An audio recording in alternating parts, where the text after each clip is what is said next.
Growing up in Southampton, England, Harry Ellis picked up his first golf club at just 18 months of age. From there, he would grow into one of the best collegiate golfers in the world, but the trek to becoming one of FSU's top athletes did not come easy. It's a long journey, it's a longevity sport, and I just got to keep my head down and keep working hard, and nothing's ever given in this game. When Harry first arrived on campus, he found himself on the top-ranked team in the nation, but earning his spot on the starting roster was another challenge in itself.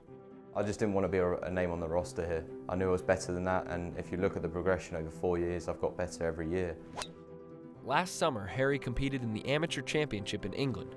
After playing well all weekend and making it to the finals, Harry found himself down with just 5 holes remaining and would need to play almost perfect golf to force sudden death. When you're 4 down with 5 playing golf terms, you're pretty much over with. Well, Ellis really needs this one. Coming down that stretch, a sense of calmness, very composed, and just believed in my own ability. For me, it was nothing to lose, so I kind of dug in there, hit some great golf shots coming down the stretch. Dominic, that is world class. And then, to take it to extra holes in a 36-hole match is a bit of a marathon. What a remarkable comeback from 4 down, 5 to play, 3 down, 3 to go. And he's done it. He is the 122nd amateur champion. When I look back now, it's kind of sunk in, and I'm hugely proud of what I achieved that day.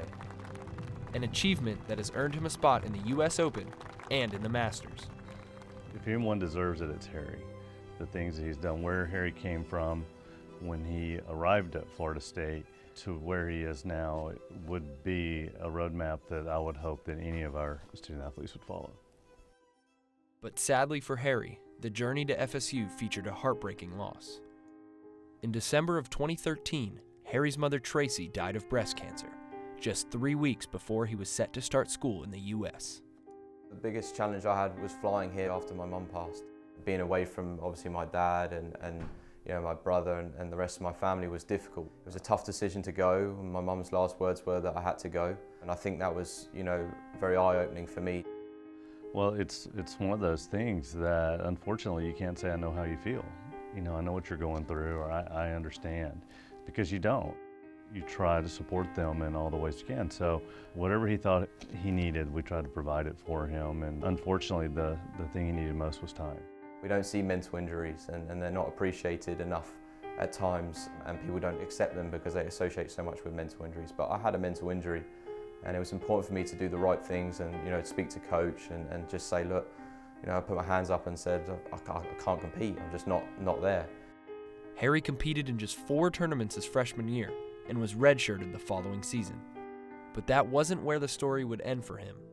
After about 2 years of counseling and finally being at peace with his loss, Harry was ready to get back on course. And after about a 2-year spell, I realised that actually I can talk about it. And I think because of all those steps that I took, it's the reason why I've actually come out the other end better. Like I said, I don't think if I stayed at home and never came to Florida State, I wouldn't be in the position I am today. I'd still be struggling, I know that.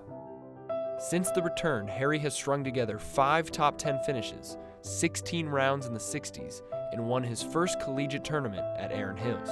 But even with all of the recent success, Harry has kept a level head, something his mother instilled in him at an early age.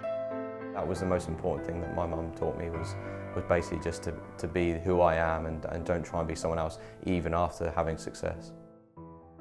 I'm very thankful for her and everything she did for me, but likewise I think she'd be up there smiling down and looking at me saying, good job, son, so it's cool. I'm Wisneski for Seminole Sports Magazine.